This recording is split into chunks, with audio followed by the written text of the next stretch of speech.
दोबारा वापस ला सकते हैं, भारत को दोबारा सोने की चिड़िया वासियों को मेरी तरफ से नमस्कार।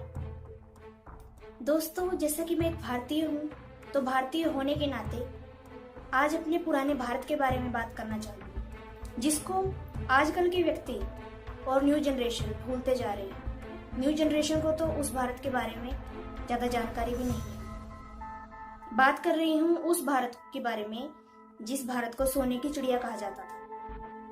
अगर इतिहास की बात की जाए तो गुलामी का जिक्र सबसे पहले आता है, लेकिन साथ ही साथ एक और बात ऊपर आती है कि उस दौर में भारत को सोने की चिड़िया कहा जाता था। तो सबसे पहले जान लेते हैं आखिरकार भारत को सोने की चिड़िया क्यों कहा जाता था, क्या कारण थे। सबसे पहला कारण यह था कि उस समय के राजा महाराजा बहुत ज्यादा धनी हुआ करते थे। उनके राजकाज में सोने की मुद्राएं चला करती थी, पैसे का प्रचलन नहीं था। सामान सोने की मुद्राओं के भाव से मुद्राओं के बदले मिलता था।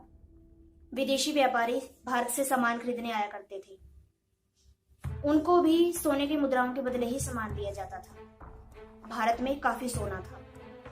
कोहिनूर हीरा, जो कि विश्व का सबसे महंगा हीरा है, सबसे कीमती हीरा है, वो भी भारत के पास था, जो कई हाथों से गुजरकर अब इंग्लैंड की महारानी के ताज की शोभा बढ़ा रहा है। उस समय कोहिनूर हीरा भारत के पास था। तीसरा कारण, उज्जैन के राजा विक्रमादित्य जी, जो कि महान शासक थे, उन्होंने भारत को सोने की चिड़िया का खिताब दिया था। यही नहीं, उस भारत की यह भी खासियत थी, उस समय के व्यक्ति ईमानदार हुआ करते थे। लोगों के पैसे कमाने का उद्देश्य सिर्फ यही होता था कि परिवार का गुजारा चले, आया अतिथि भूखा न जाए। वस्त्र पहनने का उद्देश्य तन को ढकना होता था, गर्मी सर्दी से बचाना होता था। उस समय का समाज आडंबर से रहित था। दिखावा पसंद नहीं करते थे लोग ज्यादा। कटे फटे वस्त्र नहीं धारण करते थे, इसको सभ्यता के विरुद्ध और मर्यादाहीन वस्त्र माना जाता था। कटे फटे वस्त्रों को, पूरा तन ढकने वाले वस्त्र पहने जाते थे।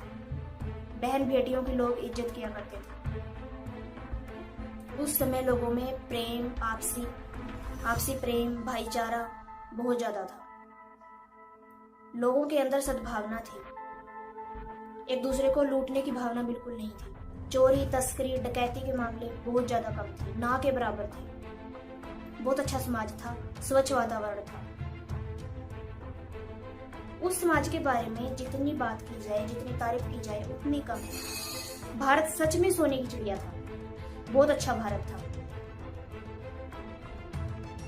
लेकिन अगर आज के माहौल पर नजर डाली जाए तो बहुत से समाज सुधारकों का यह सपना है कि भारत को दोबारा सोने की चिड़िया बनाया जाए। उसके लिए कई कदम भी उठाए जाते हैं।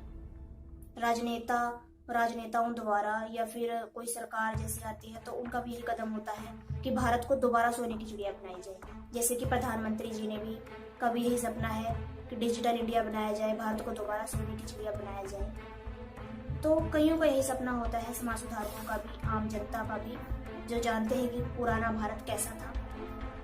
तो उन्हें अपना सपना अधूरा सा लगता है और साकार होने की उम्मीद बहुत कम होती है। तो सबसे पहले मैं बात करना चाहूंगी अपने माहौल के बारे में। अब समाज का माहौल जैसा हो गया है, क्यों आखिरकार समाज सुधारकों का सपना यह है, उम्मीद खत्म होती जा रही है कि भारत दोबारा सोने की चिड़िया नहीं बन सकता। क्योंकि आजकल भारत का माहौल देख लो, चोरी तस्करी के मामले, डकैती के मामले, रिश्वतखोरी के मामले, ये सबसे ज्यादा चरम सीमा पर है। लोगों के अंदर आपसी भाईचारा, प्रेम की भावना सब समाप्त हो चुका है। घर घर में झगड़े, हर जगह झगड़े हैं। और बहन बेटियों के साथ देख लो आप क्या हो रहा है। रेप केस बहुत ज्यादा सुनने को मिलते हैं। कई जो छोटे कस्बे हैं उनमें ये बात दब जाती है, लेकिन कुछ जो महत्वपूर्ण, मतलब कि जो ज्यादा फेमस कस्बे हैं, उनकी बात ऊपर आ जाती है। लेकिन यह मामले सभी जगह हैं। लड़कियों को जन्म देने से पहले ही उन्हें गर्भ में ही मार दिया जाता है। बेटियों को लोग बोझ समझने लगे हैं। दहेज के लालची लोग बहुओं को जला देते हैं। बहुओं को दहेज के लिए प्रताड़ित किया जाता है बहुत ज्यादा। बेटी सुखी नहीं, बेटी का बाप सुखी नहीं, भाई सुखी नहीं। आज हमारे समाज में ना तो गरीब वर्ग सुखी है, ना अमीर वर्ग सुखी है। अमीर वर्ग से उदाहरण ले लेते हैं सुशांत सिंह राजपूत जी का, जिन्होंने हाल ही में आत्महत्या की है। उनके पास ना पैसे की कमी थी और ना ही उनके फैन फॉलोवर्स कम थे। लाखों की तादाद में फैन फॉलोवर्स थे, लेकिन फिर भी उनके पास शांति नहीं थी, उनके पास सुख नहीं था, तो उन्होंने आत्महत्या कर ली। गरीब वर्ग वैसे दुखी है, उनके पास आवास की समस्या, राहत सामग्री वो लोग नहीं जुटा पाते, खाने की समस्या उनके आगे अड़ती है। राक्षस, दहेज रूपी राक्षस, नशे रूपी राक्षस समाज को ऐसा जकड़ रखा है जिसकी वजह से बहुत से लोग आत्महत्या कर लेते हैं। दहेज का कर्ज माँ बाप नहीं उतार पाते, वो आत्महत्या कर लेते हैं। जो लोग नशे के आदी हैं, नशा नहीं छोड़ पाते, वो लोग आत्महत्या कर लेते हैं। पहले महाभारत चीरहरण के ऊपर हुई थी। द्रौपदी जी का चीरहरण किया गया था, उसके ऊपर महाभारत हुई थी। आजकल लड़कियों को पूरे वस्त्र धारण करने को बोल लो, कटे फटे वस्त्र अगर उन्होंने डाल लिए है, माँ बाप भाई अगर टोकते, तो वहां पर महाभारत हो जाती है। इतिहास के बिल्कुल उलट हो रहा है। ये कटे फटे वस्त्र पश्चिमी सभ्यता में पहने जाते थे और भारत की सभ्यता के विरुद्ध थे, लेकिन अब यही अपनाए जा रहे हैं। लोग पश्चिमी वस्त्रों को ज्यादा पसंद करते हैं, स्वदेशी वस्त्रों का त्याग करते जा रहे हैं लोग। लेकिन दूसरी तरफ हमारे ही समाज में, हमारे ही भारत में एक ऐसा समाज पनप रहा है जिसमें लोगों की संख्या बहुत अभी कम है, लेकिन धीरे धीरे बढ़ती जा रही है और बहुत बड़े समाज का रूप लेते जा रहे हैं, जिसको भगत समाज बोला जाता है।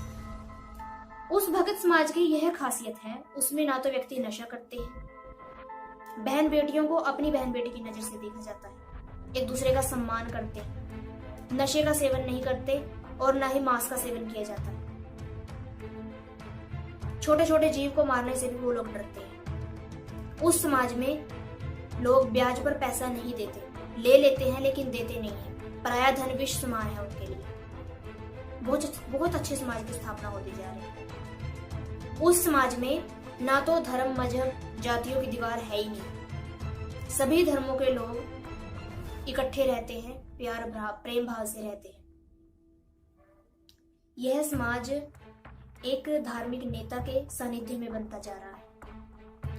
उस धार्मिक नेता का नाम परम पूज्य संत रामपाल जी महाराज है, जो कि हिसार हरियाणा में आए हुए हैं। उनके सानिध्य में भगत समाज की स्थापना होती जा रही है और उस समाज के लोग बहुत अच्छे लोग हैं, बहुत अच्छे समाज की स्थापना होती जा रही है।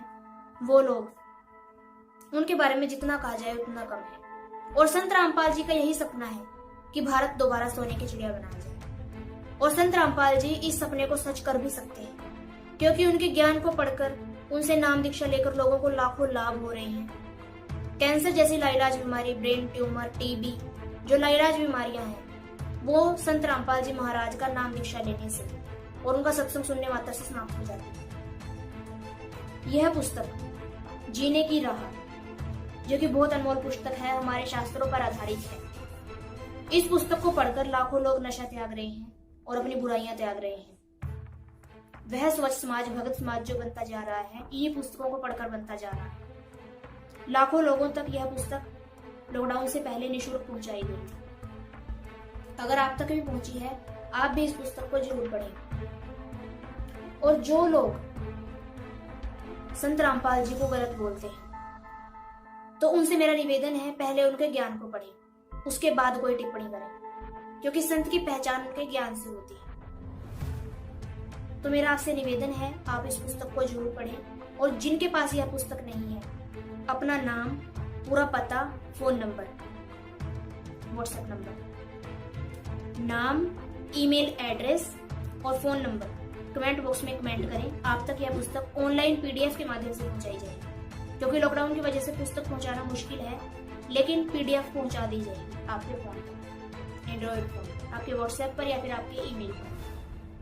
आप भी इस पुस्तक को जरूर पढ़ें और समाज सुधार में योगदान दें, क्योंकि संत रामपाल जी एकमात्र ऐसे संत हैं जो उस पुराने भारत को दोबारा वापस ला सकते हैं, भारत को दोबारा सोने की चिड़िया बना सकते हैं, क्योंकि उनके सानिध्य में बहुत अच्छा समाज बनता जा रहा है। और विदेशी लोग भी संत रामपाल जी का ज्ञान ग्रहण कर रहे हैं, उनकी शरण में आ रहे हैं, उनसे नाम दीक्षा ले रहे हैं। तो भारतीयों को तो पीछे रहना ही ना चाहिए, क्योंकि भारत बनेगा विश्व गुरु संत रामपाल जी महाराज के सानिध्य में। यही एकमात्र संत है और यही पूर्ण परमात्मा का रूप है। क्योंकि आशीर्वाद मात्र से ये कैंसर जैसे रोग भी समाप्त कर देते हैं। तो देरी ना करें, मेरा आपसे यही निवेदन है, इनकी पुस्तकों को पढ़ें, इनका सत्संग जरूर देखें साधना चैनल पर 7:30 बजे शाम को। धन्यवाद।